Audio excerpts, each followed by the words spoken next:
it was the weirdest feeling because there was just like this silence at a Grand Prix circuit when everything is set up. It feels a bit apocalyptic, but yeah, I was going to say, it sounds a bit like that, doesn't it? For anyone who doesn't know, who's your boyfriend, Alex? He's a driver.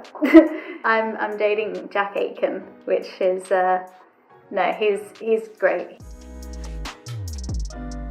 All right, everyone. Well, today's guest, I think, in terms of top 5 coolest jobs in F1, obviously outside of actually racing the cars, because that's always the dream. This, it's such a sick job, and I had to get her on because, you know, I think there's such a unique insight from today's guest, both into the world of F1 social media, but also she's pretty familiar with a certain individual who may or may not have raced an F1 car last year. Formula One social content queen. We'll talk all about the stuff that she's worked on over the years, because I'm sure there'll be plenty of stuff that we'll be familiar with. Welcome, Alex Thompson. Alex, thank you for taking the time. I do appreciate it. How are you today, mate? I'm really good, thanks. Thanks for having me on. It's a pleasure. You've made me sound so like important. I was just like, oh God, who do you have on? This can't be me. The intro doesn't match. Oh, come on, don't put yourself down. Come on, no. I've followed you, followed each other on Twitter for a while, so I've been aware of your stuff, and I thought, it's a good opportunity to kind of get you on, because I think there's a real unique insight that you've got into the sport, again, like I say, from many different angles. But the first question I've got for you is, so on Twitter, you're Ali Booth, is that correct? Is that pronounced correctly? Alabuth. So the second L, I've made up the word so I can also make up the pronunciation of it. So the second L I say is kind of silent. Yeah, I mean you get to do that when you make up words. Where does that come from? To be fair, I'm actually kind of proud of this whole kind of conception of Alabuth, because basically, I mean, the short story is it's the first 2 letters of all 4 of my names. So my full name with middle names is Alexandra Elizabeth Burnett Thompson. And back kind of, so it's like an extended anagram of the name. But back when I was kind of starting out with the, almost like the F1 sort of career, right when I was okay, I want anything that I put out on the internet to be tagged with this, so that I'm really easy to search if I want you to find something, and then otherwise it's just kind of my Facebook is still just Alex Thompson because it's Facebook. But so I tagged everything with that, so it's kind of anything that's sort of work related or F1 related is tagged as Alabuth. So SEO friendly, see that's a good SEO tip straight away, because it's ownable as well. It's very unique, no one else is going to come up with. That's exactly. Clever, mate. I didn't I didn't have to do anything. My original Instagram handle was Alex Thompson _90, because you have to do if you got a common name, which I think we both do, you have to have all of either the year you were born or your favorite number or something around it. And I was just no one has Alabuth. It's made up. That is actually genius, mate. I wouldn't have guessed that in a month for Sunday. So good stuff. Well, I like that. So, all right then, let's talk about, first and foremost, obviously, the work that you do. Typically, you're not front and center. You're kind of behind the scenes. So for everyone watching, obviously I've kind of explained from my point of view, from an outside looking in, what you do. But what is your day-to-day job, and how is that relevant to kind of Formula One? So it's actually quite exciting, because it kind of changed. Well, it changed quite drastically actually in 2020 when sort of COVID happened and the pandemic sort of took over how the F1 season was going to run. So sort of traditionally my sort of day to day was running the social media channels for F1 Paddock Club, and a couple of other sort of F1 brands around that. But it was sort of overseeing the content capture and doing the kind of live on ground storytelling through sort of Instagram stories, and overseeing larger production shoots for sponsors, or if there was an activation that needed to be kind of captured, sort of overseeing that from a production standpoint. But obviously 2020, everything changed. There weren't any guests. So absolutely, Yeah, so Paddock Club went to being a virtual offering, so it became a live show, sort of, in a way, sort of similar to the F1 live show that Will Buxton hosts at the end of a race weekend. But we were so we were trying to take everything, the entire offering of what you would do at a typical race weekend over the entire weekend and putting that into a 2-hour live show. I think the first few shows that we did were longer than 2 hours actually, then we brought them back to an hour and a half. But we would have, tours through the paddock. We would go out to certain sections of the track and have a tour. We would have, guests on from current F1 drivers to former F1 drivers to, we had a couple of celebrities come in as guests as well. So my day-to-day on that project was essentially producing the show. So it kind of took a whole new thing, because I'd literally never done any live work before. So producing a live show, I was just like, cool, this is like, I don't have any post-production. I have one shot to get this right. Good. That's crazy. It was fun. Yeah. I was going to ask about how kind of the pandemic has changed what you do, because it must have completely flipped everything on its head, right? Like, I was going to ask this a bit later, but also like jumping it now, like in terms of Australia 2020, because I keep forgetting it's 2021 now because 2020 is just a write-off. Like, how did that, from your point of view, were you there? Were you like, how did that all work out from your standpoint? Because it seemed like from the outside looking in that it was a bit of a shambles, for want of a better word, in terms of how late everything was just materialized. Yeah, I mean, it was crazy because I was at the Grand Prix, but I was working in my previous role, so similar job, but the client that we were shooting for that weekend was F1 Experiences, which is a similar offering to F1 Paddock Club. They work quite closely together. Oh, so cool. I was there for the weekend doing the same, kind of overseeing social channels, overseeing production, and we had everything planned as if the weekend was going to happen, because up until it didn't happen, it was like, that's genuinely how late things kind of got the call for it. But I mean, I remember flying down to Australia, and it was when sort of everyone knew, I mean, we knew about COVID-19, but the way that it was being sort of spoken about was, well, we've got precautions in place, which we seem to think are appropriate. For at the time, I think they were. And the only kind of talk about races not happening the only one that was spoken about was China, and that was just it's going to be postponed because everything else will be manageable, because people are going to wear masks. It wasn't mandatory at this point, but people are going to wear masks, and in the paddock everyone was encouraged to social distance. There was hand sanitizer everywhere, and people were taking it, even from Australia, people were taking it seriously in the paddock. I remember you would do the whole kind of like the elbow shake or the foot tap as a handshake instead. But I remember, like, we had Thursday business as usual, filmed the content we needed to film. There were guests there from F1 Experiences, and then Thursday night it was like we were going through doing like the edits, sending things off the client for approval, and then the news came out that there was the 2 McLaren positive cases, and it just kind of went, okay, well, what's going on? And then we had to kind of do like this sort of crisis management of how do we play this, because we are one of the F1 brands, so we had to wait until there were certain protocols to come down and follow. And then Friday morning, everything just, we got to the track thinking, okay, well, again, let's plan as if things are happening. Yeah, you've got to expect it to happen, haven't you, in that situation? Yeah, and I think we got the call at like 10:30 in the morning, or maybe 11. I honestly can't remember the time, but it felt sort of like mid to late morning.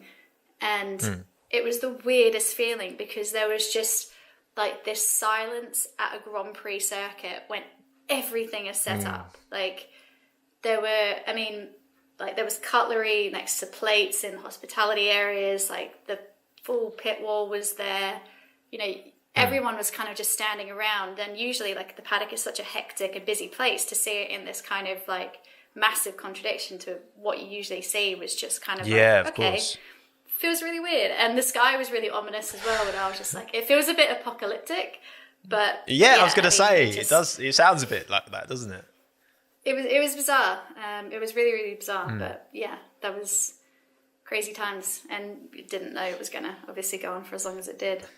Well, no, I think we were probably all guilty of kind of underestimating because that was, it's mad to think that was kind of when it really started to, in terms of globally, I don't know, I feel like F1 was one of the biggest events that, because it was starting at that precise time and that was cancelled, that seemed to draw a lot more eyes, I feel, I don't know, from even people not related to F1 in any way. But do you think that if those McLaren personnel hadn't come down with COVID, do you think the event would have still gone on? Or do you think that there was still, because obviously you had all the crowds outside, there was all that side of things, do you still think inevitably, obviously it's impossible to say, isn't it? But like, do you think they would have still found a way to make it work if it wasn't for that? I think if we had no positive cases for that weekend, then I think definitely they would have found a way to make it go ahead, because even if it was no audience and crowd, that right? Yeah, if they had to say, look, we're really sorry, but for public health and safety, we have to make this a closed event, and we will refund everybody's tickets, and we'll give you 2021 tickets. That's the kind of thing that I think F1 definitely would have done. I mean, I can't speak for kind of like that kind of organisation is way above me, but given how we managed to get the season underway, sort of eventually when we did, I think that's exactly the kind of thing. If we hadn't had the positive cases in the paddock, then it would have they would have found a way for sure. They would have hoped, that's fair. Yeah. And then obviously after it was knocked on the head, this isn't happening.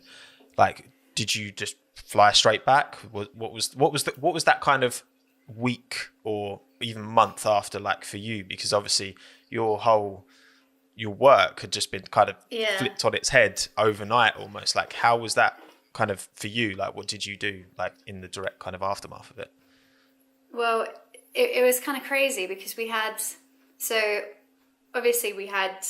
things booked to be Australia, then Bahrain, then I think it was a gap because obviously China was meant to happen then. But so immediately on the Friday, it was kind of like, right, we'll take the rest of the day to recoup. Let's have a plan of attack from Saturday, because we kind of the agency that I was working for, it's like a really small team. I think there's 5 of us, and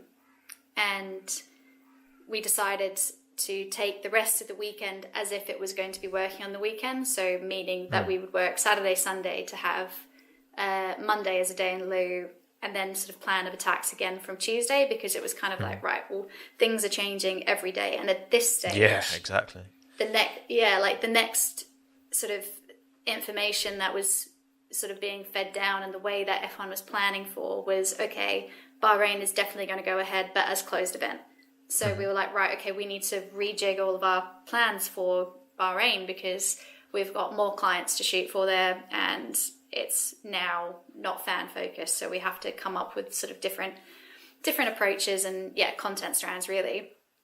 So Saturday, Sunday felt kind of like it was kind of funny, because we had this whole like brainstorm that was going on at the Airbnb that we were staying at. So it was kind of just like, it felt a little bit like a war room trying to get things sorted. And at the same time, there's all this stuff going on in the background, because it's like, right, we've got to change flights around and shift things. And then it became clear. It was, I mean, there was always someone who had to like go off and be like, oh, sorry, Emirates is calling me back now, and like leave the room for like 45 minutes while they're sorting, being like, can I please change my non-refundable flight? But luckily everything got sorted quite easily in that sense. But Bahrain got, I can't remember when it got moved from being a closed event to a completely postponed event. But then the decision was made of, it was kind of the agency I was working for, everyone was spread out. So I'm originally from Australia, so I'm from Adelaide, and the people who owned the agency were from Melbourne, and then one of the other guys who worked at the agency as well was from Sydney. So then it was kind of like, well, we're not going to have races, we know, for the next sort of month or so. So if you want to go home, like home, like you can. So I took the opportunity to drive with Jack to Adelaide to see my family, because obviously I don't get to see them very often. Yeah, so I worked for the week from South Australia, from my family's house, and it was really nice, because it was kind of, it was such nice weather, because it's like the perfect time of year, and I never get to see my family, and I was going to say, nice surprise. Yeah, it was really, really fun, because it was kind of like, I didn't plan, obviously, on being back at that time. My parents were originally going to come over for the Grand Prix, but later in the weekend, because I was always going to have a couple of days in Melbourne on the back end of the Grand Prix weekend. So then it was just like, okay, don't come, I'm coming to you. So it was nice. We had the week in Adelaide, and down at Goolwa, which was another place that my family live. And then after that, what should have been the flight to leave Bahrain, I think that's when we shifted the race, the flight to. So then I ended up flying back to London after that, which was meant to be for 3 weeks, and I got stuck. Oh, so stuck in what way? Like, in terms of what was the plan after 3 weeks? So this was kind of like the peak of the pandemic becoming a pandemic, rather than it being everyone sort of being like, okay, we need to have restrictions in place and whatnot. So firstly, there was a bit of a, what are we going to do? Are we going to stay in Adelaide for a bit longer, or should we fly back to London? Because there was talks that Australia was going to close their borders. And at this stage, again, we didn't know what races were going to be happening. We thought there was a chance we'd still be racing in May. So Jack and I made the decision of, okay, we'll fly back to Europe, because we don't want to risk getting locked in in Australia. So flew back. And because my entire team, I was actually living in Sweden at the time, because the agency was based in Stockholm, which, it was absolutely beautiful. But I was like, well, I'm not going to go back to Sweden by myself. So I'll come back to the UK and I'll stay until Easter, then fly back to Sweden when we're all kind of shifting back together. But in that time, Australia locked its borders.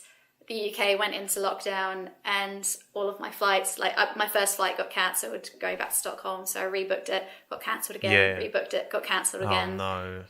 And I never actually managed to get that flight out. I think the first time I ended up leaving the country was on a chartered flight to go to an F1 race, because just everything was grounded. So that 3 weeks turned into 2 months, which was fun, but I was also kind of like, I packed my suitcase thinking I was going to be back in 2 weeks' time, and I packed for, work clothes. I packed for race weekend, so I had this really small kind of rotation of things going on, and I was like, okay, this has been a while now.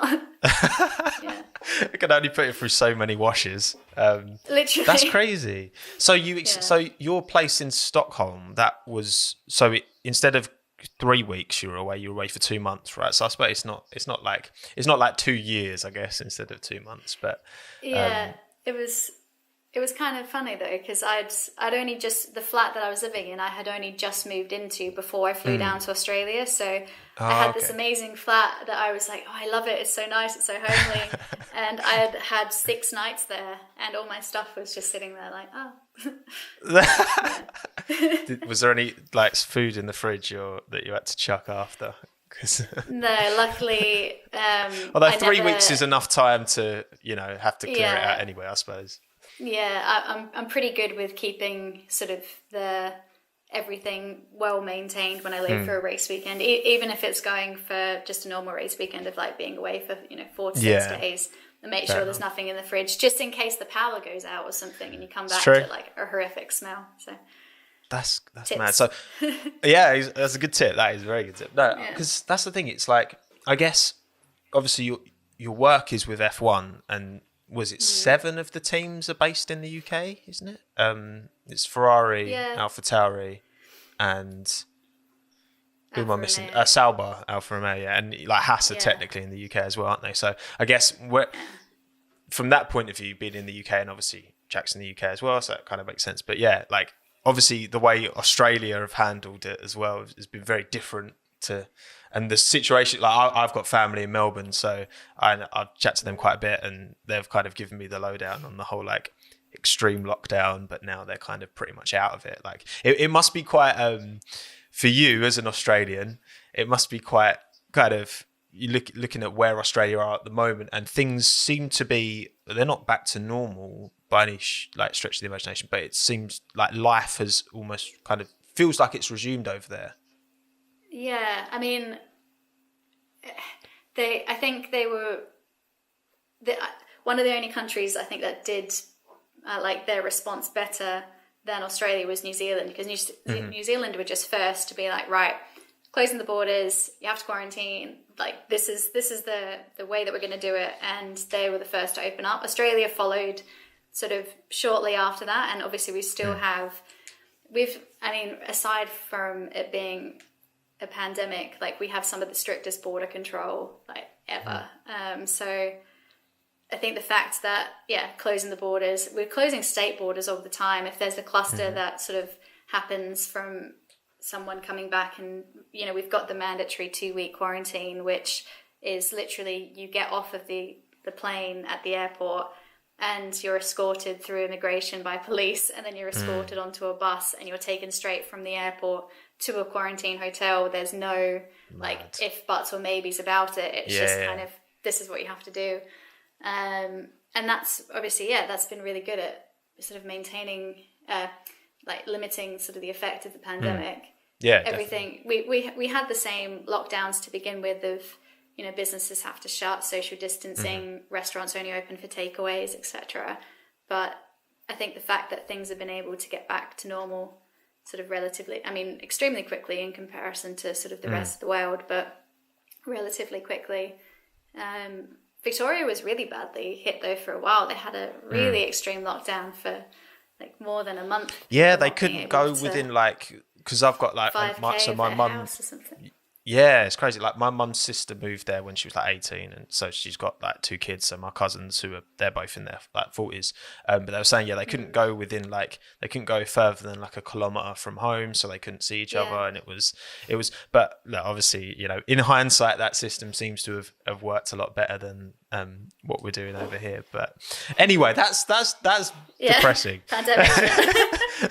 Back onto F1. No, because I find the thing is, when everything materialised and happened, there's so many moving parts to the F1 machine, the F1 circus, and so many people were like yourself, like working in that must have been massively affected. But I mean, in terms of when the season restarted, obviously I know you said things moved kind of online. How did you go to any races, or was it all completely remote in 2020? So as soon as, when everything kind of paused and it became clear that the season wasn't going to be the way that we had originally planned, sort of one of the first things that happened actually was the agency that I was working for had to downsize massively. So I was, just after Australia, I was actually made redundant from that role. So that was kind of the first sort of like, okay, things might be different this year. I'm not sure if I'm going to be at races. I'm not sure how I'm going to kind of make things work. But sort of luckily, I was approached fairly quickly it was still working underneath the sort of the F1 Paddock Club umbrella, but I was approached fairly quickly to work on a few projects with them for sort of bridging the gap from Australia until whenever it was that we were going to be going racing. And then sort of based on the back end of that, the virtual Paddock Club was being worked on by sort of F1 and partnerships with Zoom, and that got signed off, and that's when it was kind of like, okay, we want to bring you on for that project. So I worked as a freelancer with sort of the larger F1 team. And at first the partnership was sort of in a trial phase, so it's gonna be definitely happening for the first 3 races. So Austria 1 was a complete internal trial, so we ran the show as if how we wanted it to run, but it was kind of like a dry run, so we could see sort of areas where it's like, right, like that really didn't work, or we need to improve here, or like let's do more of that. And that was just shown internally to F1, so anyone who worked at F1 was invited to have a login and log in for the show. Then Austria 2 was the first time that we had guests, and then that went obviously into Hungary, and it was like, right, okay, well, they loved the first 2 shows, so Zoom have extended again, and it got extended until, I think, Monza was the next extension. So it was like, right, okay, we're going to do this again. And, you know, obviously we were adapting and improving the show with sort of every round, but it was at the same time, as soon as you got to a round, it was kind of like, it's triple headers, so there's very sort of like little downtime. But yeah, luckily, I think I'm super fortunate because I actually managed to go to, I was at every race this year because it kept getting extended. So it was, I think after Monza, they said, no, this is going to go through until Abu Dhabi. So was at every race, was doing the Amazing. COVID tests every 4 days, every 3 days. Oh, not so amazing. Yeah. Yeah, it was a deep experience. The first one I remember, the first one Deep that we had to do inside your nasal cavity. Yes, looking for brains. But I mean, I remember the first one, I was like, oh my God, that's so uncomfortable. Like, my head hurts, I've got a headache. And by the last one, I was just like, yeah, fine, just get it. You're just numb to it. Just go on, Literally. do your worst. Yeah, I learned quite early on that I have a favourite nostril. And you would always speak to people and be like, do you do both sides or just the one? And I'd be like, oh, go to that tent. Like, that person's really gentle. Don't go to that nurse. It's super aggressive. I've heard about that. Yeah, some of them are like, they're like scalping out your brains, and Dab. the others just like little dab. Yeah. Oh, I'm definitely clipping that. You've got a favourite nostril and putting that at the start, 100%. That's not going to sound weird at all. Not at all. Well, I was going to ask, so in terms of, you went to every race, and obviously we've heard from, drivers talking about how the paddock's very different, far fewer people, you haven't got the same media presence. Like, again, how was that for, did you, like, it must have been weird, right? That you go there and there's like hardly anyone about, everyone's wearing masks. Like, it must have been pretty strange. Yeah. It was really strange because, I mean, I thought the paddock in Australia felt strange, but I remember the first paddock in Austria, because also Austria is quite big paddock, like especially compared to Melbourne. Melbourne's quite short, quite compressed, compact. There's like trees and grass, so even the space that you have to walk in is small. And usually in Austria, I mean, yeah, as I said, Austria is a bigger paddock. Usually we've got all of the team motorhomes and this big hospitality, loads of guests around, and it's even just the limited media presence that we had in COVID times was really noticeable. But I think one of the first things that sort of really stuck out of like, this is weird, is there weren't any motorhomes. It was just the kind of like porter cabin units, which had been branded up on the side. The only motorhome that was there in Austria was the Red Bull motorhome, and that's just because they have 2 of them, and that was the second one, so it was already there. So it didn't actually. And they own the track, don't they? So exactly. So it was sitting there. It didn't cost them anything to do it, and it actually meant that they had more space compared to everybody else because it was really easy for them to social distance.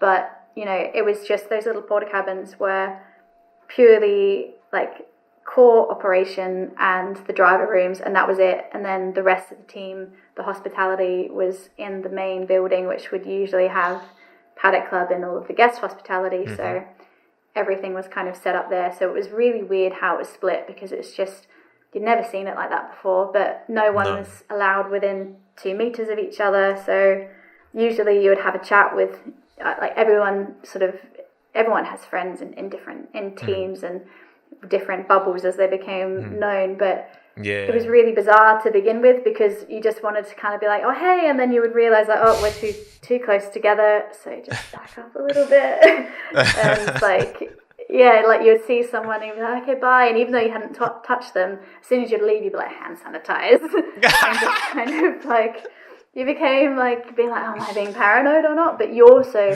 like, you did not want to be the person that brought the paddock down. No. So you were like, I have that to was be, the you have thing. to be careful. Yeah. Like knowing, I guess, knowing how those McLaren personnel getting COVID affected that weekend, it must have been a source of anxiety, being like, oh, what happens if I get it and then they cancel? Like, I don't know, did that ever go through your mind?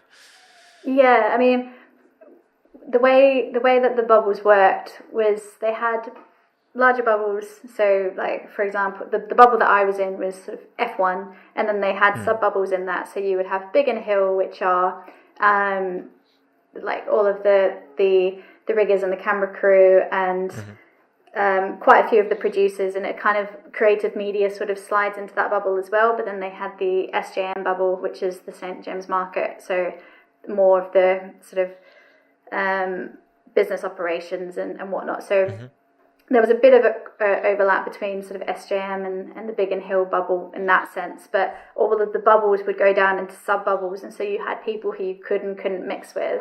And I think the theory, and it ended up being proven later on, but the theory was if somebody went down, if you'd followed the rules and done things correctly as per the protocols, only your bubble would have to go down. Yep. So in my bubble for the first like 7 or 8 rounds, it was just me and Sam, the guy who I worked with. So it was just the two of us. So we were kind of like, fair. If you go down, I go down, but hopefully nobody else goes down. But also, please don't go down because no one else, like, there's no one, this is a brand new project, so nobody else can do this role yet because we're still learning how to do it. So, but there was that kind of massive, like, oh my God, I have a tickle in my throat. Is it because I've been stabbed in the throat like 4 times this week because of a COVID test? Or is it COVID?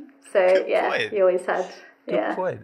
And then in terms of like going into 21, do you have has there been any kind of confirmation or communication as to how the season... Sorry, Minton just barked. As to how the season is going to play out from that point of view in terms of bubbles, masks? Like, as far as you're concerned, is it going to be the same going into Bahrain this year?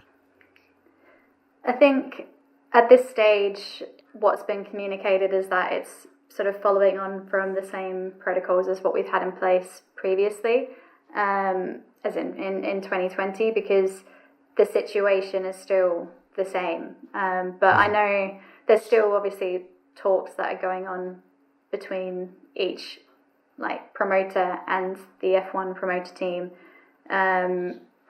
but from what I think will happen, and I can obviously definitely be wrong about it, but I feel like we'll see a similar season as to what we had in 2020, at least up until the mid-season break, just because obviously there's a big desire to go racing and to get the season underway, but at the same time it has to be done in a safe way that isn't, like, not just for sort of the paddock coming in and putting on the event, but for the actual where we're going. Like, it can't be to the detriment of wherever the race is going to be.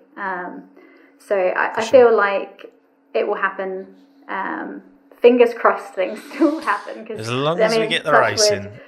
I could all be saying this and then looking back in like a few months' time, like, oh, wasn't that funny? I thought we were going to go racing again, and it happened. And it's all recorded as well, so there's I know. So, but I mean, fingers crossed if we managed to make it work last year. Yeah, absolutely.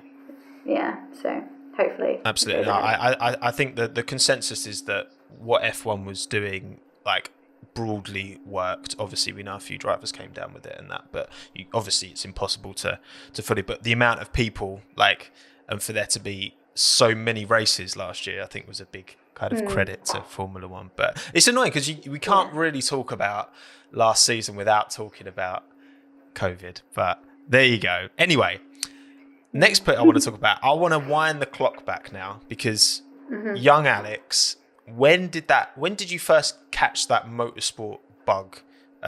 Obviously growing up in Adelaide. I've never been to Adelaide. I've done like the East Coast, but the plan is in a few years. No one's ever been to Adelaide. Perth to that, but I've heard really good things about Adelaide. My family in Australia love Adelaide. But yeah, what was it like kind of where you grew up, and when was motorsport kind of first introduced to you? So it's actually kind of an interesting story, because it's almost like good. That's what I want. Taster, yeah. So it's like I had this little taster when I was younger, and then it kind of went dormant for years and years and years. And it was almost like one day I just woke up and I was just like, oh my God, I love this sport. Motorsport. What is happening? But yeah, it was literally that kind of like, oh my God, how have I not been like obsessed with this my whole life? But so where my family home was in Adelaide, was super, super close to the Grand Prix circuit Nice. when the Grand Prix was in Adelaide. So that was kind of my very, very first memories of F1.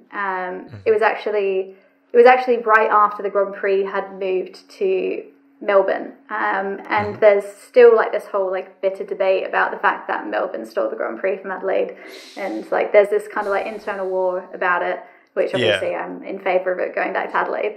And I think most fans are as well. Like good. Albert Park gets a bit of stick, but I feel like most people in the know would prefer we go back to Adelaide. Yeah, I mean, I have asked people about this in the paddock, like drivers who raced there. I remember one of my first quick sidetrack on it. One of my first experiences in the paddock, I briefly met Johnny Herbert, and I asked him for a picture, and my friend we're from the same place. Johnny Herbert's like my hero. Yeah, we're from literally the exact same little like he grew up 10-minute walk from where I grew up. So yeah, it was so. For me, I was just kind of, my first experience in the paddock, I was kind of like, yeah, like current drivers are great, but like 90s drivers, and like I was just like, I want to be around them. So I was asking Johnny Herbert for a picture, and my friend was taking the picture for me, and it was on like a camera, and he couldn't get it to focus, and he was kind of just fiddling with it for a little bit, and I was like, oh my God, like I'm holding up Johnny Herbert's time, and he's so busy. And I was like, quick, make small talk, say something, do something. And so I just kind of turned to him and I was like, look, I'm really sorry, I have to ask, like, do you miss racing in Adelaide? And he looked at me, because obviously, like, I was in my early 20s at the time, so he's kind of like, it hasn't raced there in like over 20 years, so he was kind of a bit like, and he was just like, you know what, like I actually do. And we had this whole conversation about it, and like obviously he'd raced there. I've driven it on a sim, and I was like talking about it as if I'd driven it, and he was like, who is this person? But yeah, so I've obviously got quite a strong affinity to Adelaide. But my first kind of memory of F1 was after the race had moved to Melbourne.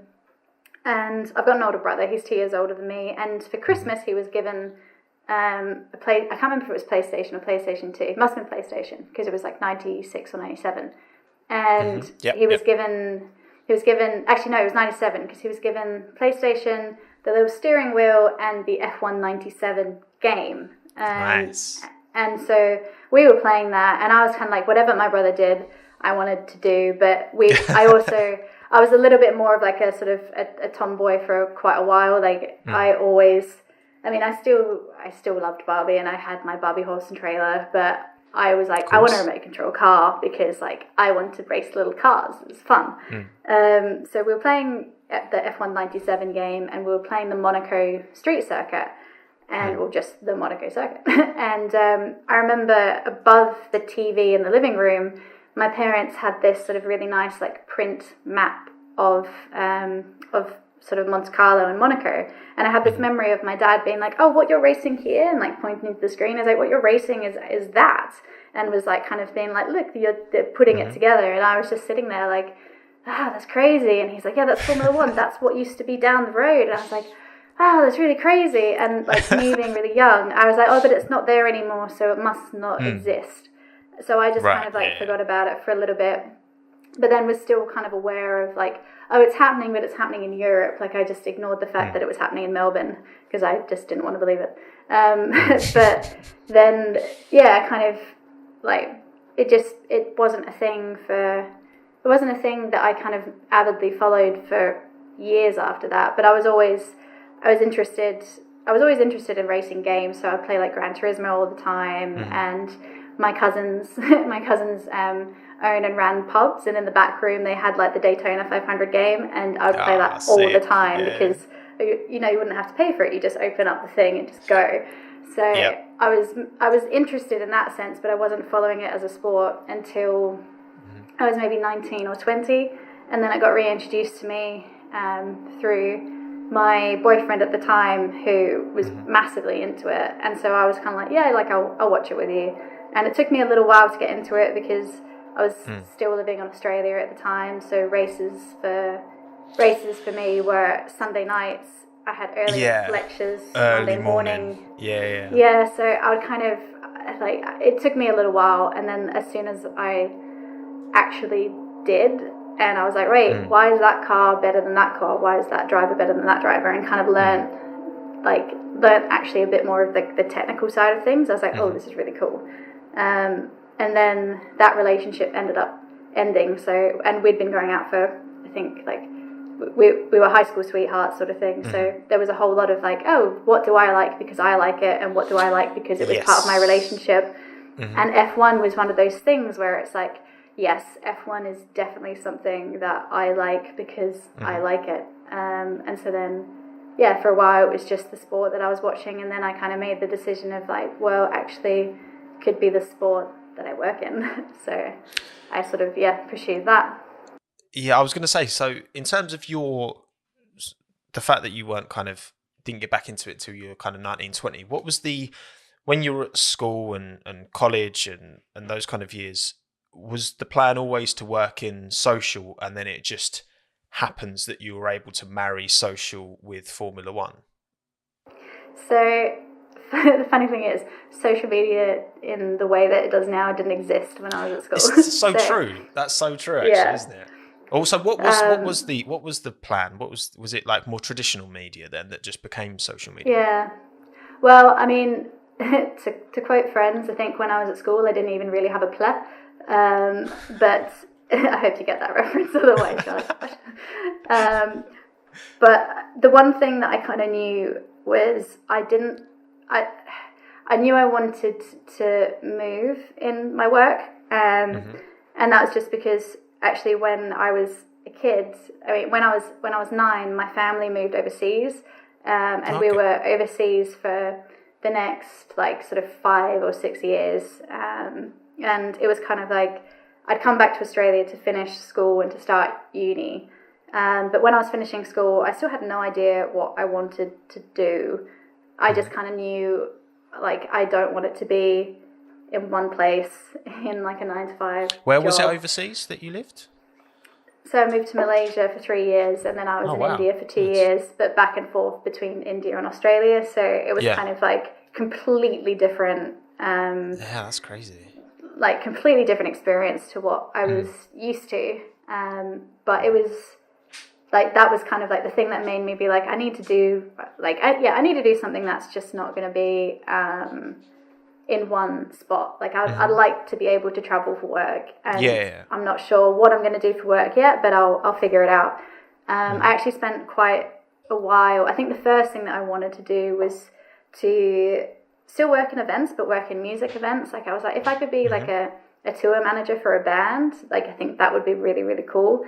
And I briefly explored that, but I was kind of like, well, I haven't done a music degree, and I'm not going to do a music degree, so probably like there'll obviously be far better qualified people to do that.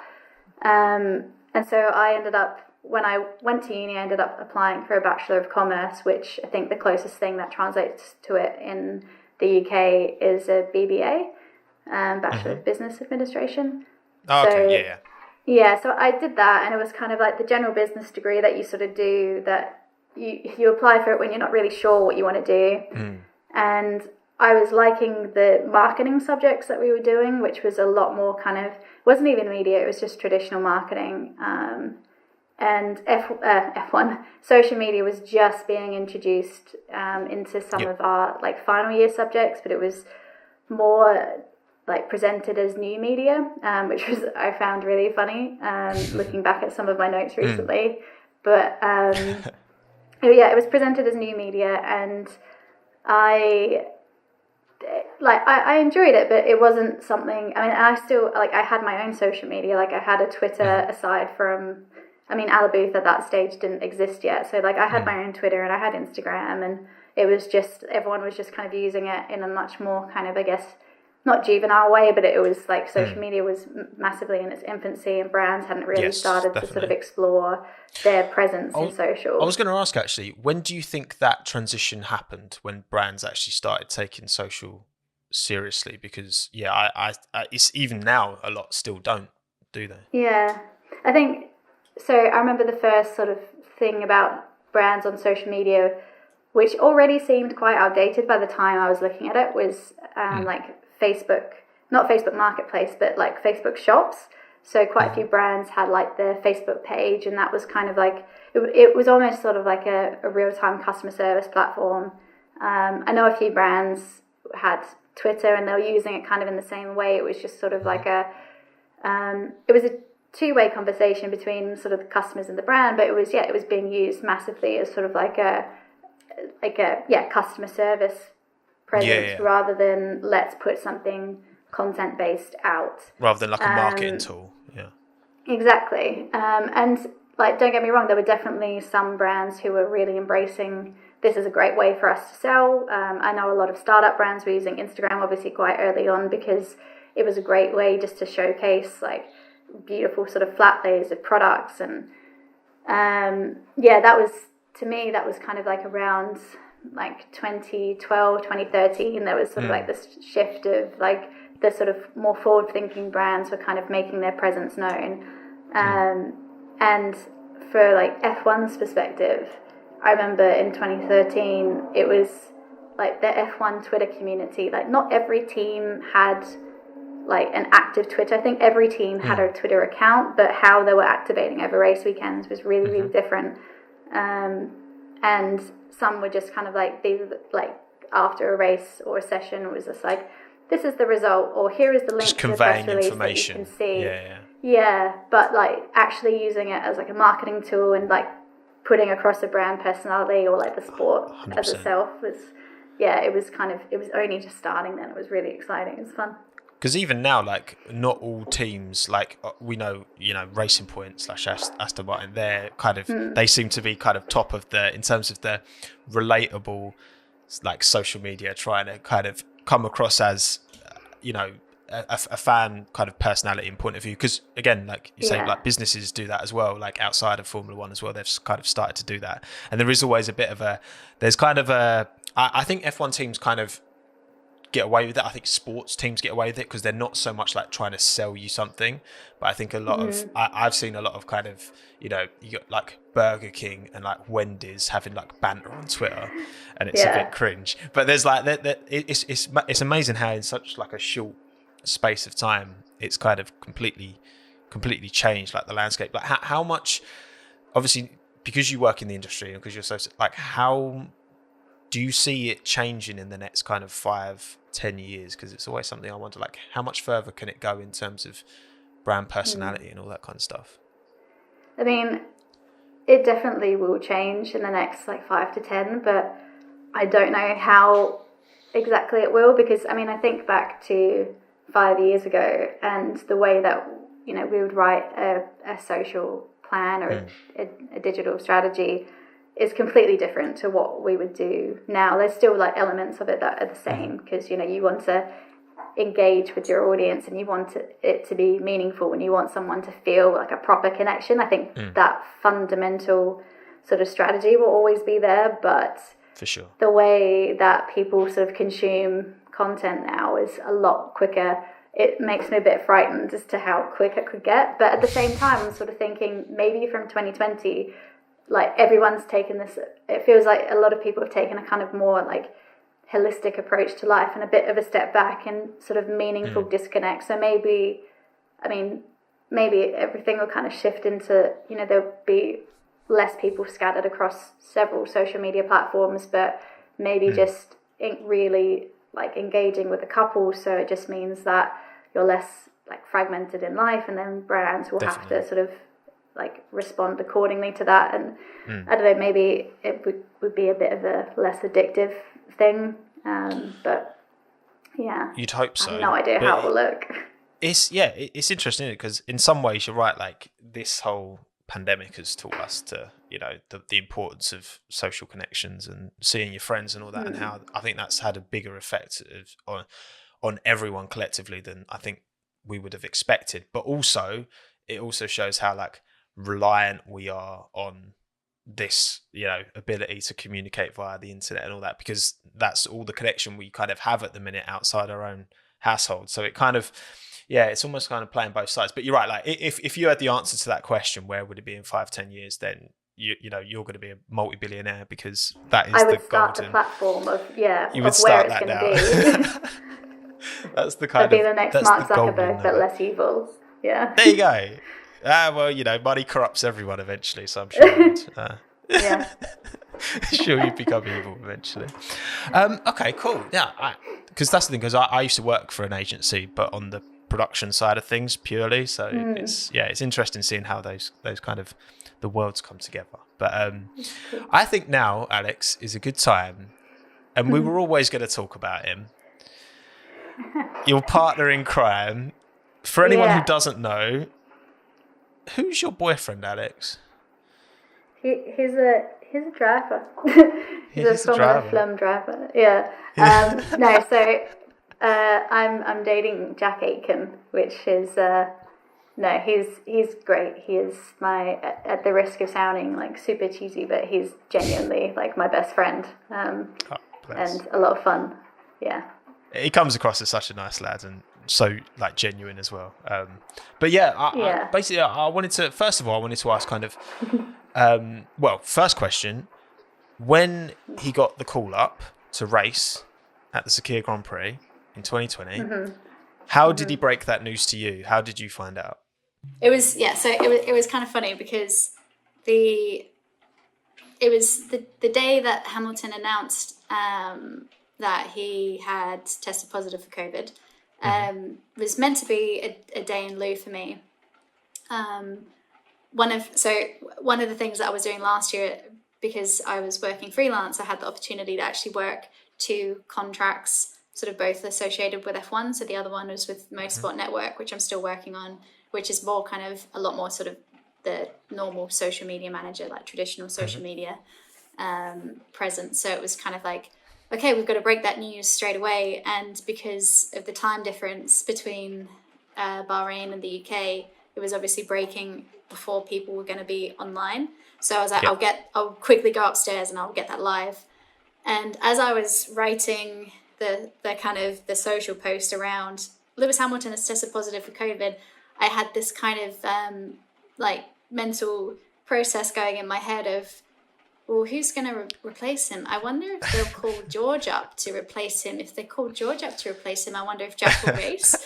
And so like I got the post live and I like called Jack and I was just like, hey, so have you seen? He's like, yeah, I've seen. And I was like, are you going to do? He's like, yeah, we're working on it. And I was like, okay, cool. And I was like, oh, wow, like this will be exciting. Like what will happen? And of course, Jack and I are in different bubbles. So like we can't actually like see each other, but it was kind of like just a beret of like bombardment almost, of just kind of like phone calls back and forth of like, what's the update, like what's happening, do you know anything? And at the same time people are messaging me being like, does this mean Jack will race? And I was gonna say you're the source, you're the girlfriend. It's like we'll get the inside scoop. And I was like, I know nothing. But it was like an ongoing thing for like the next day. So as the day was progressing, it was sort of like, okay, this is it's like 50% of the way there, and okay, it's it's now, like 70% of the way, it's 90% of the way. And literally, like, even my parents messaged me saying, like, oh, does this mean that he'll race? And I remember I got a message from my dad saying, like, oh, does this mean that Jack will race in place of Grosjean? And I was just like, he's missed the mark. Yeah, I was just like, right, similar concept, just not quite. And I remember, like, I kind of giggled about that, and I took a screenshot of the WhatsApp, and I tweeted it, being like, I don't think my dad's quite grasped the concept. And then some people took that as confirmation that Jack was going to race, and then a few journos contacted Williams about it, being like, "Oh, is this confirmation?" And then, like, bless, I got a message from one of the comms people at Williams being like, "Hey, would you mind taking that tweet down because people think it's real?" And I was like, "Oh my god, it's my dad." I'm so, like, as in my dad being silly, and I didn't think anyone would actually take my dad as confirmation that Jack is going to race for Williams. So I was like, I'm so sorry. Remove the tweet. But yeah, it was the morning after Hamilton had announced he was positive. It became official, and yeah, like, it was like in the morning, it was a phone call of okay, like, it's 99% of the way there, like, we'll give you a call back at 10, but we're aiming to make the announcement at 10. And then, yeah, it happened, and I was on the phone to Jack at the time that he was given the message that he could post and push it live. And it was so funny, like, as soon as he pushed it live, I just burst into tears, and he was like, "Are you okay?" I was like, "Yeah, I don't know, it's just all of this." Yeah, I was just like, there's more emotions here than I thought it was going to be, but I was just, I was thrilled for him. It was great. It was so nice. That must be, I'm sure the smile wasn't off his face for a while, like, after getting that news, because that's just like, it's dream fulfilled, right? Definitely. I mean, obviously he wants to be in the car every weekend, Of course. it was just, he's incredibly pragmatic about things. So while it was going on and the kind of conversations were happening in the background, like, I was getting really excited, and like the little sort of team that we have around Jack, like, we've got a group chat, which I always joke is about Jack and not, like, it's for Jack, not with him, because he's not allowed in the group chat, but it's myself, his brother, and the guy, one of his friends who helps him with the social media. And we were kind of, like, all hyping him up and getting really excited, and Jack was like, no, like, it's not until it happens, like, I'm not gonna say anything, I'm not gonna do anything. And I was like, be excited, like, I can feel it in my bones. But then as soon as it was announced, he was like, the smile, like, I saw him at the circuit later that day, and it was just kind of like, you could tell he was, like, he's a natural at it, he was in his element, and it was just kind of like, he's a Grand Prix driver now. This is awesome. That's crazy. What about kind of, look, because obviously he races in F2, so he's not, you know, he's very much kind of within the circus and going out every week. But, like, after that weekend, you know, how was that for both for him from your point of view, but also how was that for you? Like, that weekend must have been the most, because I'm imagining you were still working that weekend, but also you've got Jack out there racing. Like, that must have been a really intense weekend for both of you.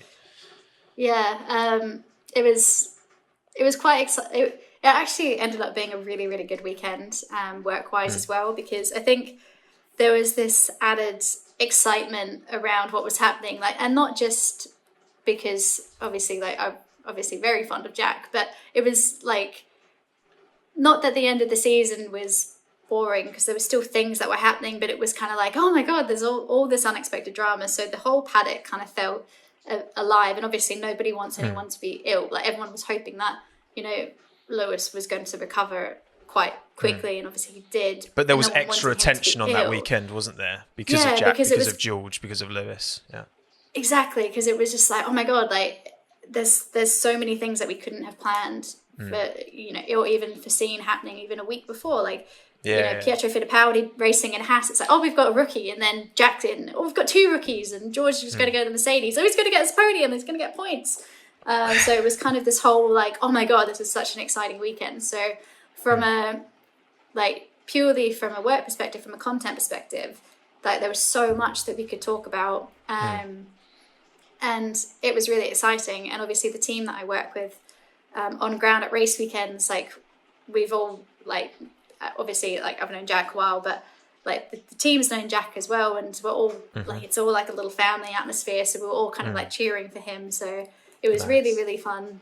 It was, one of my favourite weekends of the entire year. It just had such a nice energy about it. I can imagine. How was obviously after that weekend, and Jack Aitken, because not everyone who follows F1 follows F2 necessarily, so he would have been introduced to a lot of new people.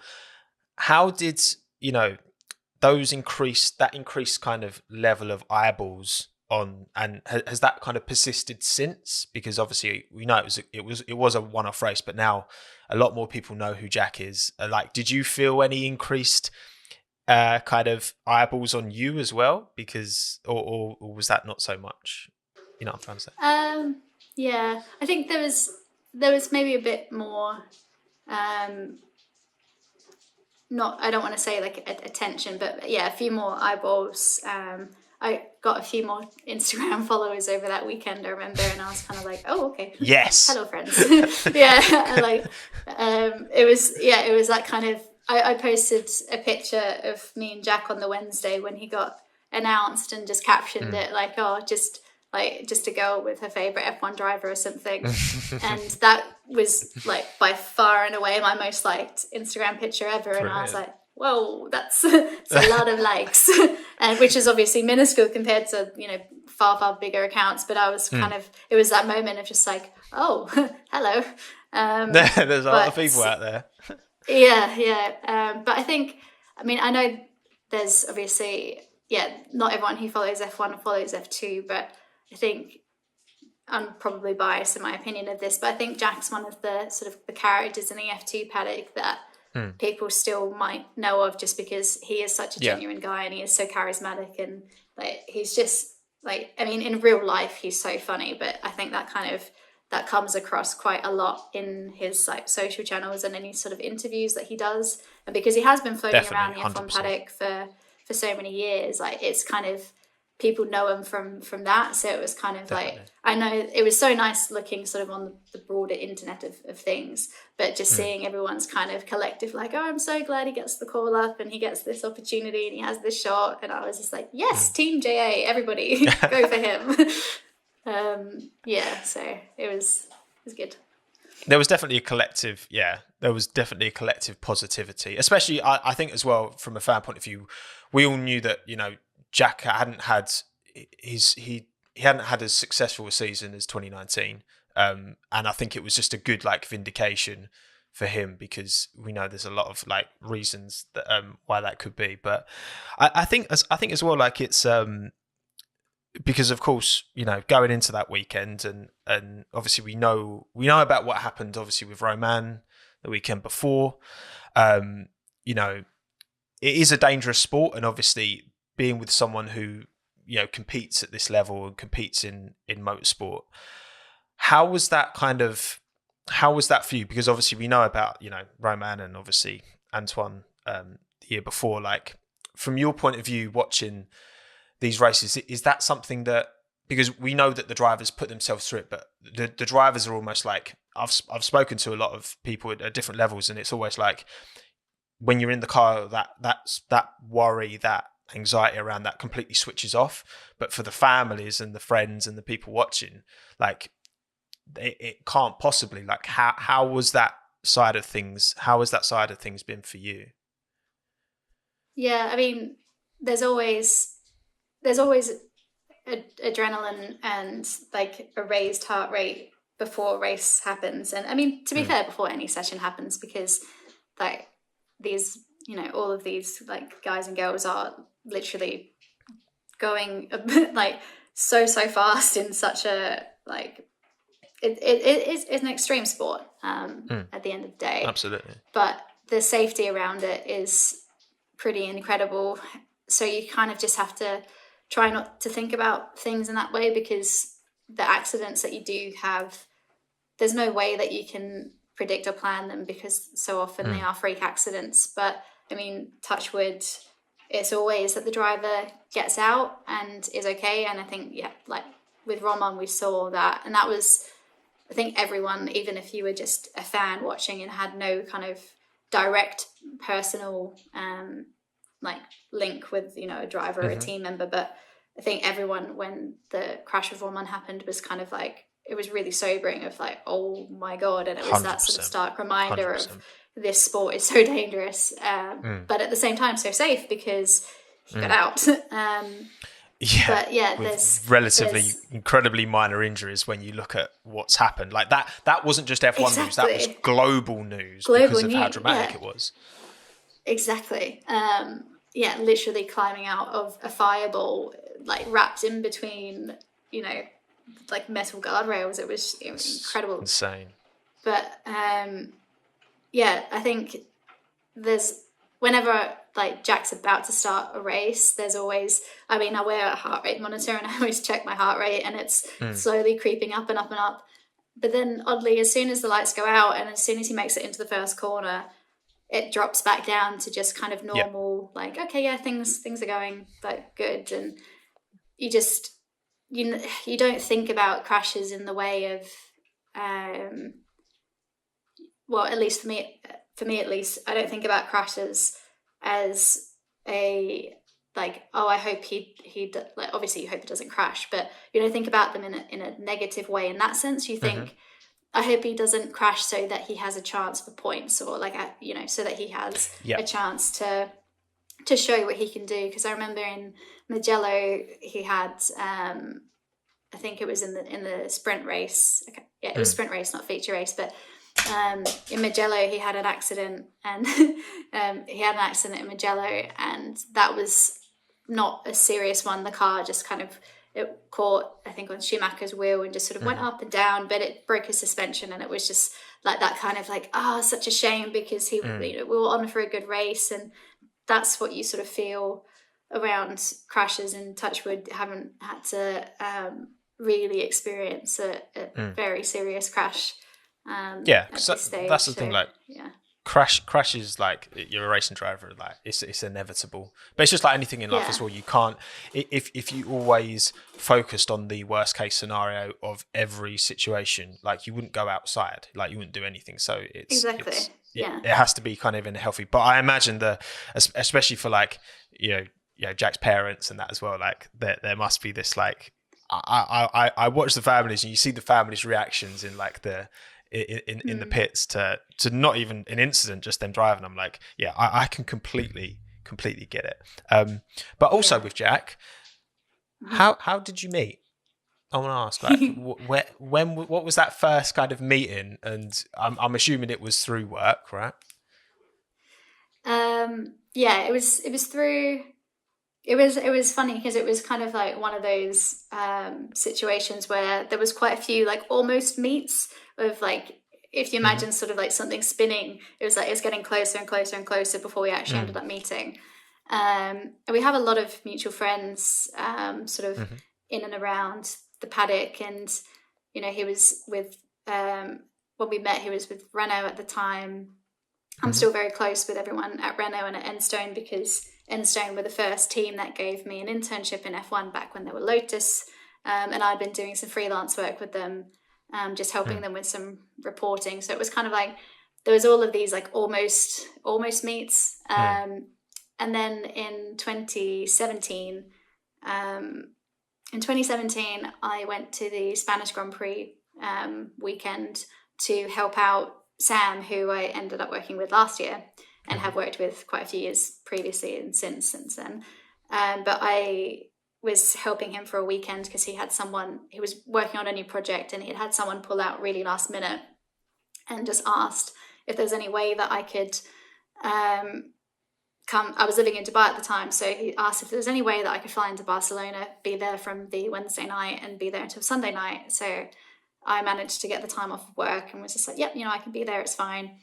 And it was working with the sort of another side of the Paddock Club project, but with a whole lot of expert hosts. So having people actually really, really have in-depth knowledge of what Formula One was an event, and know sort of not behind the scenes of drivers, but be able to explain to the differences between teams and drivers and series and whatnot. So part of that was working with the younger drivers of the GP3 and the GP2 at the time, Paddock.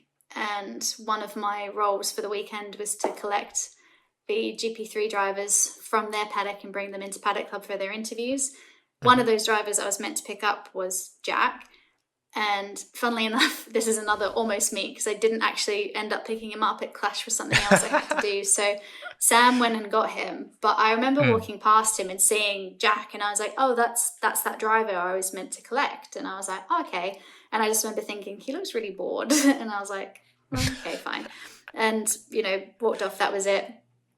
And then the next day I checked my Instagram and he followed me on Instagram, and I was like, maybe he did see me. I was like, maybe he did see me. I'm confused. I don't know. So he followed me on Instagram, and there was a few kind of like back and forth liking of different pictures. I remember like if I posted an Instagram story, like I'd see that he would view every single one, and I was just like, a couple of yes, a couple of weeks later, I was just like, oh, he's still here.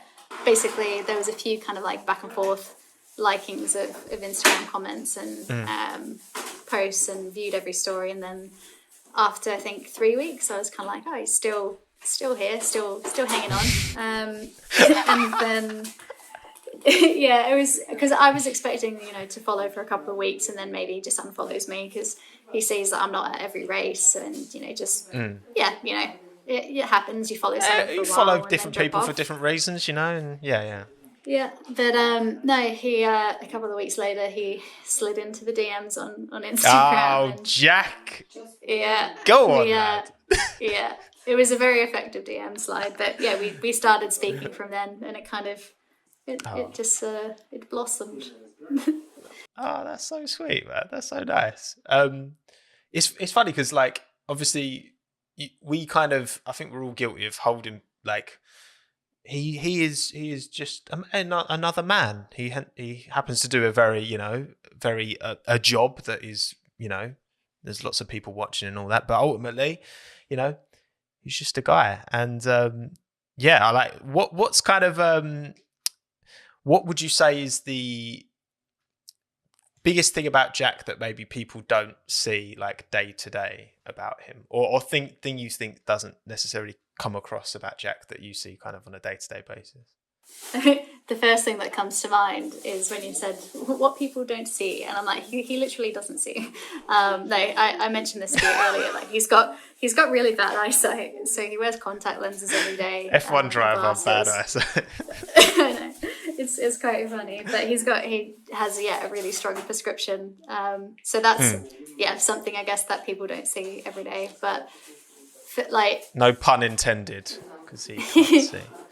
Yeah, but I don't know. I hope this comes across on kind of like his online things, but just I think how like dedicated he is to what he's doing and how hardworking he is. So sure, like definitely. He takes outside of race weekends, like he takes his training so seriously, and like his nutrition and sleep, and just making sure that he's like the way he views it is he needs to be ready at any point to get the call up into F1, so that if it needs to happen, he's ready and he's prepared. I think that the only other thing that people probably, I mean, you might see it on his Instagram because it's kind of scattered around, but genuinely has like an obsession with bikes. He has, and not just kind of like he likes to ride and go out, because like I like to go out for a cycle, but he's built his own bike and spec'd it out, and nice. He'll probably kill me for saying this, but he has a spreadsheet of his bike, so it has like each component of the bike and like what came as spec, and then what things he wants to upgrade each bit to, and then the weight reduction. Yeah, but it gets better because on there is the weight reduction for each part for the bike, and then the cost of that upgrade, but then based on the weight reduction, it's like the cost per gram, so he can work out what the most efficient upgrades of the bike are, and like he's color coded it as like the best things are green, and then the things that he's kind of like, I could look for something better. Like it's his project, and he's super into it. That's amazing. I definitely think there's something in that of like there's a certain mind there, like a mechanical, but also like an analytical, like an F1 driver's mind. I'm sure. Exactly. I'm sure he's not the only one who's that meticulous with the old details. Other people have to have that, like that thing. Can't be the definitely. But anyway, enough about him. Back to you, Alex. I guess last kind of main question, then we'll get on to the little quick fire round and then wrap up. Is what do you think the future holds for you, and particularly in terms of like your industry and how work's going at the moment? You know, I always ask this, like, what's the plan in 5 years or 10 years? And everyone's like, I don't have a plan. And I'm like, yeah, that's because you shouldn't really be rigidly stuck to a plan. But yeah, what do you see going forward? Is there anything you really would like to do, or challenges or exciting projects you've got coming up? I think from a general perspective, I would still love in 5 and 10 years time still be involved in F1, because I love the last 5-6 years of what I've been doing, and I don't want that to stop anytime soon. So I'd love to still be doing. It sounds like a cop out to say I'd love to still be doing what I'm doing, but more of it. Like I will be one of those people who says I don't know what I want to do in 5 years, because it's going to evolve. Of course it is. Absolutely. Like the way we were talking about it earlier, like the way that social media has evolved, the way that content has evolved. But I think the one thing that I know is whatever I'm doing, or whichever kind of pocket I end up being in, I know that I want to sort of be a leader in that. Like I would like people to know, if we're going to be doing something involved in X, like, we should get Alex involved because she's the expert in that, or like she's one of the leaders in that. So I think that's sort of the goal that I have. Whether it's, for sure. I'm not entirely sure exactly how it fits in yet, but I just know I want to be good at it. Sounds good to me. And also one other thing I did want to ask as well, because again, we talked earlier, so I know you've watched the podcast, the first guest podcast I had with a call down with Jess, and I know you're pretty close to Jess. Yeah. Obviously, motorsport is still a very heavily male-dominated industry, sport. And obviously people like yourself, people like Jess, people like Katie, who's obviously F1, there's a lot more female representation. How do you think, like, what's your views on where things are now, how things maybe should change, or what has changed already? Because I think that ultimately when there is freedom of choice, there's never going to be absolute, equality, but also historically, Formula One particularly hasn't been the most welcoming to women. From your point of view, kind of what's your outlook on that as a topic? Well, I think from my experience, sort of personally, where I was starting out work-wise, I didn't realise how good it actually was where I was working, because I was working for a promoter, so I was working for the Abu Dhabi Grand Prix. And looking back on it, I think the way that we had sort of male-female split on the account was actually really good. Like obviously I'm female, and I was leading on the F1 social and digital side of things. And in my team, there was another girl and 2 guys. So it was actually quite evenly split. And it was just purely for the fact of I was the one who had the most experience in Formula One, and I had the most interest. So it was kind of like, right, like I'm leading on this, and people report into me and follow sort of the strategy outlaid. But even from, the traditional PR perspective, we had there were more women on that side of the team. We had female driving instructors at the circuit, and it was without even sort of really thinking about it. It was actually a really good kind of representation of what you would want equality to be. Like, it was just the right people in the right positions, regardless of what their gender was. Like it didn't seem to have that kind of that traditional gender role, which I think as well is great, because you won't necessarily consider or maybe think that somewhere in the Middle East might be like that. But I just remember thinking like, this is actually really good.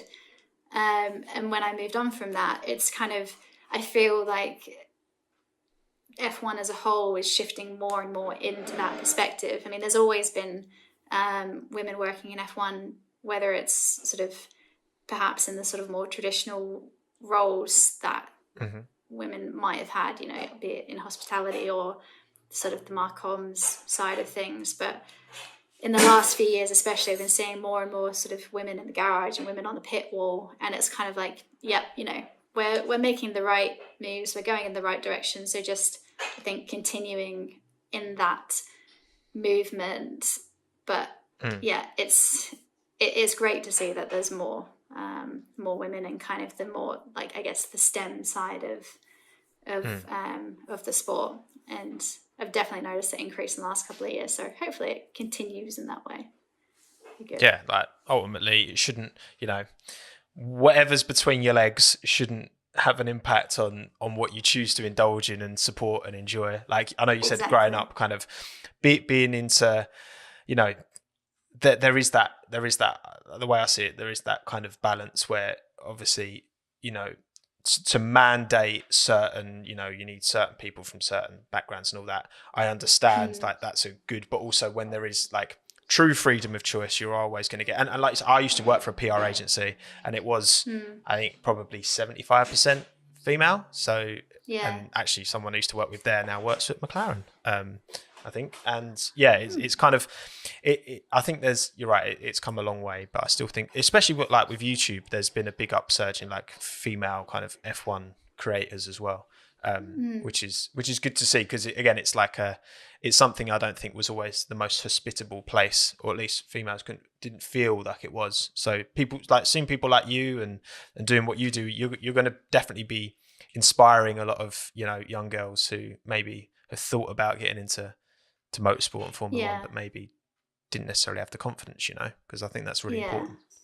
But I mean, I definitely hope so, because just thinking about it, then I remember when I first started the sort of the Alabooth Twitter, so the F1 based Twitter account, there was that kind of element of, I'm a bit scared to tweet in case, like, firstly, I'm a new fan, secondly, I'm a young girl, and sort of like, right, well, what's going to happen? But it was, as soon as I sort of actually started tweeting and speaking about the sport, it was a different reception to what I was expecting, because there was that kind of like, oh yeah, no, and agreeing with what I was saying, and people were engaging with it.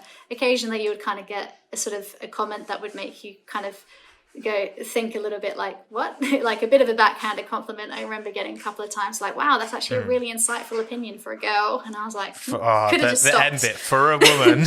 You could have just stopped there. Yeah. That's happened less and less since. But yeah, there was that kind of, that initial fear of just, but I think it's just fear of putting yourself out there. Hopefully it's not fear of... Yeah, for sure. Because I remember, this is not F1 related, this is kind of football related. I remember a little while ago there was this, it was a female pundit who'd made a point about Leeds, and Leeds fans didn't like it. And it's like, it was, okay, maybe it was a shit take, but it's a shit take because everyone makes shit takes, not because she's a female. Yet there's still like a small subset, I think, of people who are, you know, the more kind of old-fashioned, kind of not, you know, I don't know. Like there's clearly no correlation there, but yeah, it's something that I think, you know, hopefully this won't have to be a talking subject in, you know, in the future, because, you know, things will be much more, because there is still work to be done for sure. But there's so many roles as well within F1. Like there's so many opportunities, and you know, we're both working in the industry now, as is Jack, in a very different way, I guess. But it's cool, man. All right, sweet. So I would like now to quickly jump onto the quick fire round that I have in this towards the end, and then we've got one final question at the end, and we'll be wrapped up. So thanks again, Alex. Appreciate you taking the time. We've been going for a good Oh, hour 20. This is a good one. It's good. When it's long, Yeah. that tends to mean it's gone well. Good. So, I'm glad. first question. Mm-hmm. Favorite flavor crisps, Alex? Ooh. The sour cream and onion or sour cream and chives. Oh, Does that flavour the exist Pringles. here, or is that an Australian thing? Not Pringles specifically. I think like the Lay's chips. It is Lay's here. Yes. Isn't it? Yeah. Lay's, yeah, because that's Walker's here, isn't it? I think you can get them in Walker's, like yes. branding, but I do get sour mixed cream up with the nuts. brands, but I was going to say, yeah, because in Australia you've just got, was it Coles and Woolworths, haven't you? They're like the two supermarkets. yeah, Coles and Whereas, Woolies, like, and you got Foodland as yeah. well. It's the kind of everyone I like Foodland. But, I've never seen that one. I've been to Oz a few times, but I've never. Maybe it's just an Adelaide thing. actually, it might be. I just heard the jingle in my head, and it's for Mighty South Aussies, yeah. And I'm like, probably it's just a South Australian thing. But yeah. There we go. Oh, also, actually, I'm just interjecting another question here. Do you follow AFL? In which case, what team? Yeah, follow AFL. Not like super avidly, but follow it. And my team is Port Power. So. Is that Port Adelaide? Yeah. Or is that, yeah.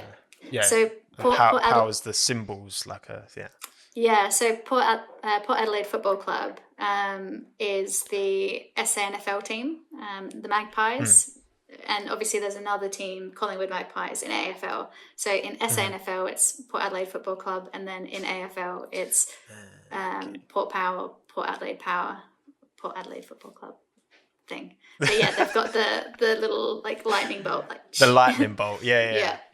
That's because I watched. I've seen. Because my cousins support St Kilda and the Demons.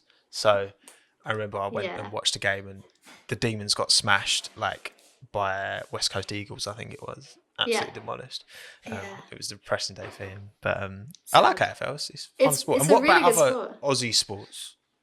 AFL's on.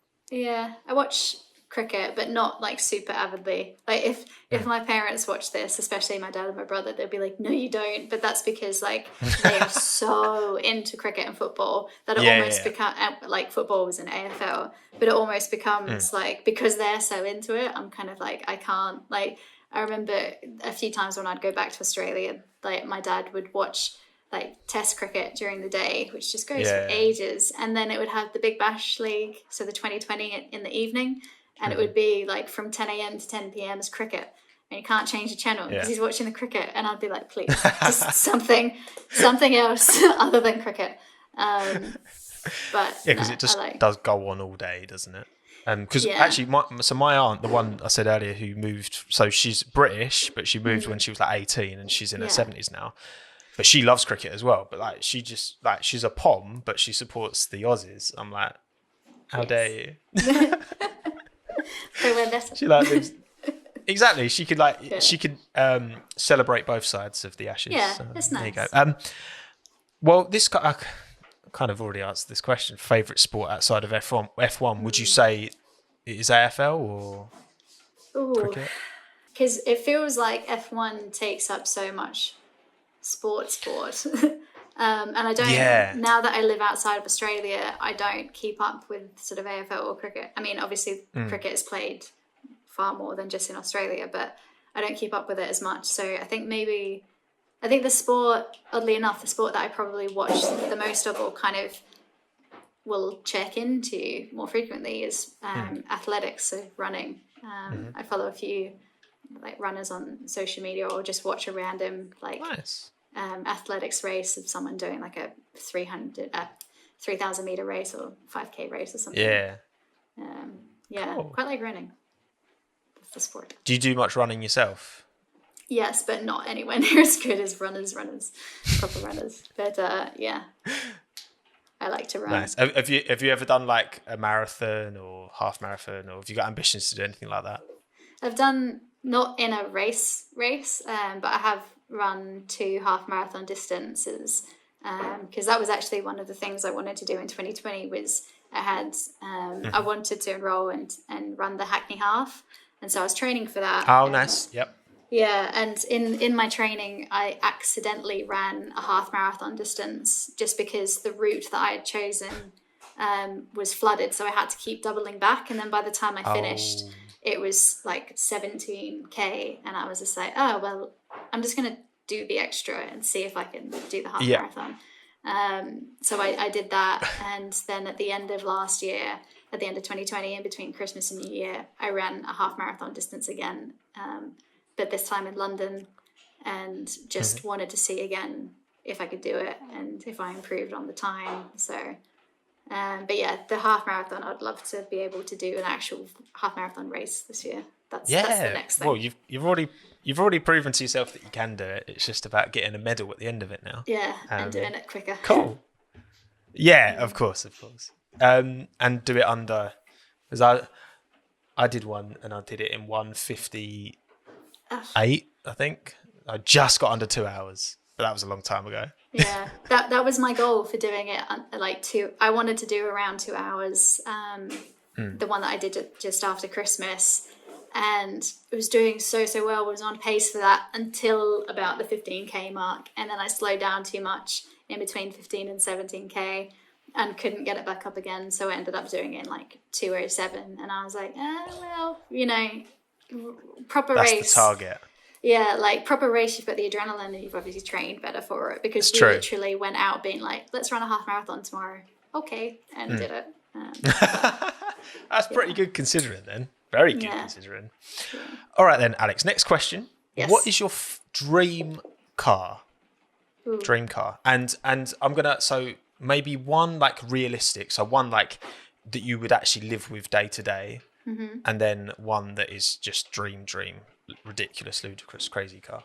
So dream car. The one that I would live with day to day, but is also the dream car. I actually used to own this car when I was younger, and sold it, and it's biggest regret. But a BMW 320i, but 1988. And I had British Racing Green. But yeah, that's the dream car. So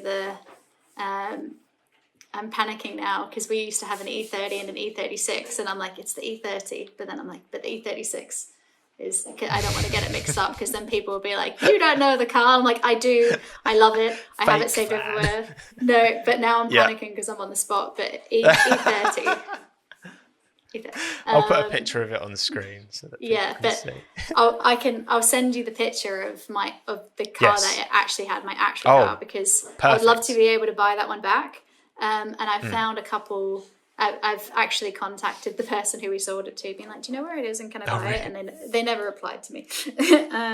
But I have found a similar model in the UK, which I'm waiting. There's a couple of things that I'm waiting to fall into place, but I'd like it to be like if I can, I'm waiting for something to happen and I'm going to buy that car. But yeah, that's the dream car. Ooh. But I'd also love to have an Audi R8 V10, just because I think that nice. It's just kind of one that I've had in the background of like, I'd like that. You're not the only person to say an Audi R8 actually, because it does like tick both. Yeah, it ticks both the kind of live with boxes as well as being a crazy car. But I look forward to seeing that Instagram story pop up when you do eventually buy. Yeah, you'll know. Yeah, you'll know what's happening. Definitely. All right, next question. Favorite band / musician of all time? Blink 182. That's an easy one. Oh, straight in. Yeah. Straight in. Yeah. Nice. That's classic. Yeah, that's fair. The generation that we grew up in, they were big back in the day. Did you ever see them live? Have you seen them live? Yeah, I have seen Blink 182. I saw them. It's actually a funny story, because when they briefly broke up, they had the hiatus. I wanted to see them in concert.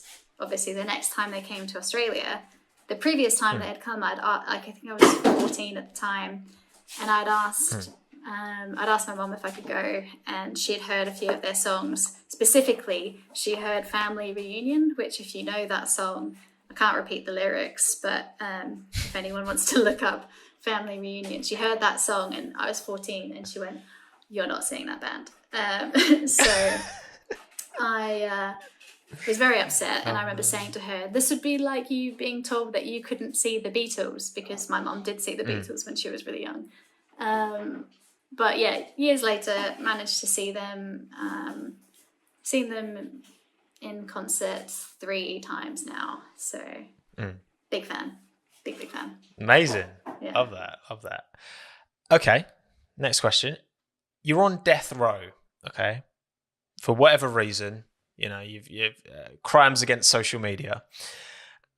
What is your final meal? Gyoza. Gyoza or dumplings. Yes. Yeah. Nice. It's delicious, versatile. You can have it in a soup. You can have it on its own. You can. You can just eat loads of them. You're talking about them like you were talking about Jack. Yeah. I just love them. I mean, my love for gyoza and Jack are very similar. Yeah, but yeah, that's fair. That's fair. Gyoza for sure. Wagamama do a good gyoza, actually. I tend to get that as a starter. Wagamama's very, very good at takeaway food. What about takeaway food as well? I might as well ask you that as well. What's your go-to takeaway? Wagamama, to the point where Jack has now said we can't get. But we do a thing of on our fake Friday night, because I'm taking Fridays off at the moment. On our fake Friday night, we usually order in just to save the kind of cooked all the week and whatnot. And nice. he's said that we can't get Wagamama for a while because every time it's like Wagamama, and I get the vegan katsu curry. You just OD'd on Wagamama. Yeah, and he's like, I want something else. Fair, that's fair. Mix it up. No, I agree. You got to mix it up sometimes. All right, next question. Say that social and media and F1 wasn't a thing. What would be your alternative career? Probably something in music. It's kind of like what I said before. It was the thing that I was kind of thinking about doing. So I think either something in music or maybe something still in sport, but kind of like a maybe not like a personal trainer, but maybe being like a physio in some sense. Perhaps. Okay. Yeah. Something healthy. Interesting. Either music or health. Definitely. Music or health. Which music is health. It's an important part of being healthy. It's health for the soul. Good music choice. Yeah. It is, exactly. Bevy of choice. Now, you're an Australian, so is it VB? No, you didn't. When you said bevy of choice, I said milk. I was like, oh, alcoholic. It's not just VB. milk. What's the cocktail that's got... Is Liquor it peanut? 43. No, which one's milky? Yeah. But so a pina colada is milky, but it's also coconutty. Yeah. So I steer clear of it. True. But then you've got White Russian, which is delicious.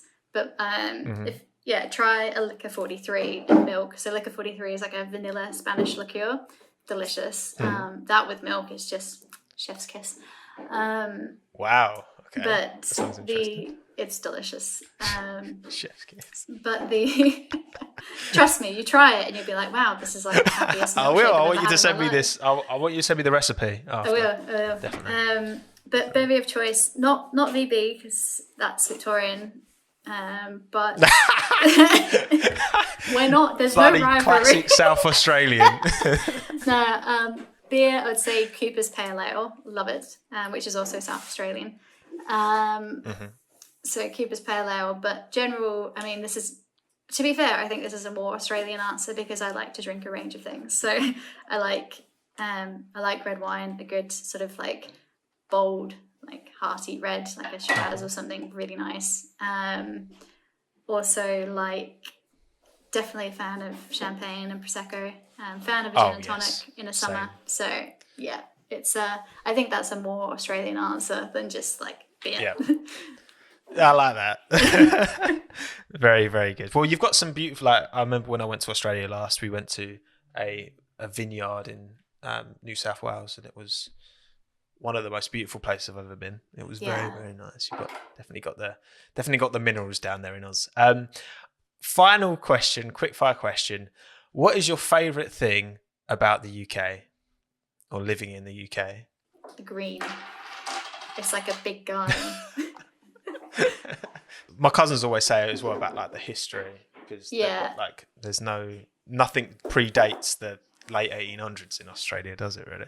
Yeah, I have to say, like, I love that, not just about the UK, but sort of Europe in general, because there's, you know, I still find the fact that there's buildings that are older than, like, you know, when, I mean, obviously Australia is a lot older than when it was settled by the British, but that's kind of like, you see a building where it's just like, my state didn't exist, or my country as Australia didn't exist when this was when this was built. I think it's absolutely epic. But yeah, I think summertime in the UK, I absolutely love it. Like, it's a nice mixture of green and blue skies, and warm but not too hot, and just love it. We do summer good. It's just not often enough, and not enough places are air conditioned, unlike in Oz. Yeah. Where? Yeah, and nowhere has fly screens on the doors, which I think, like, doors and windows, because I mean, you'd know from like your family in Australia, like it's such a standard thing, because when it gets hot, you open the window, but you have a fly screen on it, so flies don't come inside. But that hasn't caught on over here, and I'm like, just not at all. Yeah. Get with the tires. Not tropical enough. That's the problem. No. Cool. Well, final question. Again, thank you, Alex, for taking the time. But the final question is, why you, in an industry that so many people want to get into, both in terms of social and in terms of Formula One, what do you put your success down to? And to anyone watching who maybe has similar ambitions to work in F1 or work in social media, kind of, what do you think is the biggest lesson that you've maybe learned over the time? And just basically, for anyone watching who wants to do what you do, what would you tell them?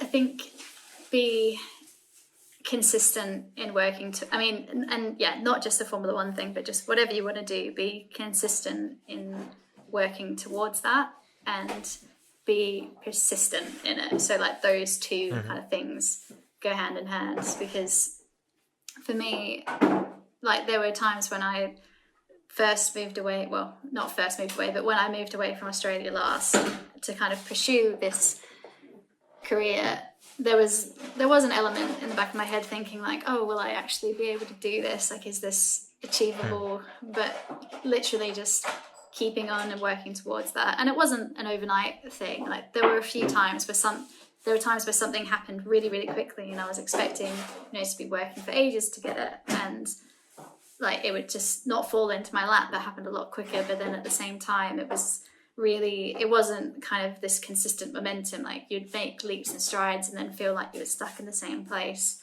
for, it's just time on end, and almost feel like at times you're going backwards. But no, just, being like, having faith in yourself just to keep pushing towards it. I think that's super valuable in anything that you do. That's my advice. Absolutely. I like that. That's a nice way to end up. Well, thanks again, Alex. Have you enjoyed this? I've loved it. Thanks so much for having me on. No, I've loved it. It's been so good. It's been really fun. I've rambled a lot. It's been a pleasure. That's why it's been more than an hour and a half now. But, good. That's what I want. It makes my job easier. Except when you actually go to cut the footage and you're like, Jesus, get to the point. It's all good. But no, I will, of course, link to all of Alex's socials, and let me know if there's anything particularly you want me to share down in the description. And give Jack my best for next year. Hopefully he gets another opportunity. Hopefully not. Well, hopefully without COVID being it's weird that you have to factor. Yeah, exactly. It's difficult, isn't it? You can't really have both at the same time. But maybe if George gets the Mercedes seat if George gets the Mercedes seat in 22 and then Jack gets the Williams seat in 22, I'm not asking you to confirm or deny anything. I'm just saying we'd love to see it. But yeah. Cheers, Alex. Thank you. Thanks so much. Thanks everyone for watching, and farewell, adios. We are done. Goodbye. Finito. Cool. That's it. Done.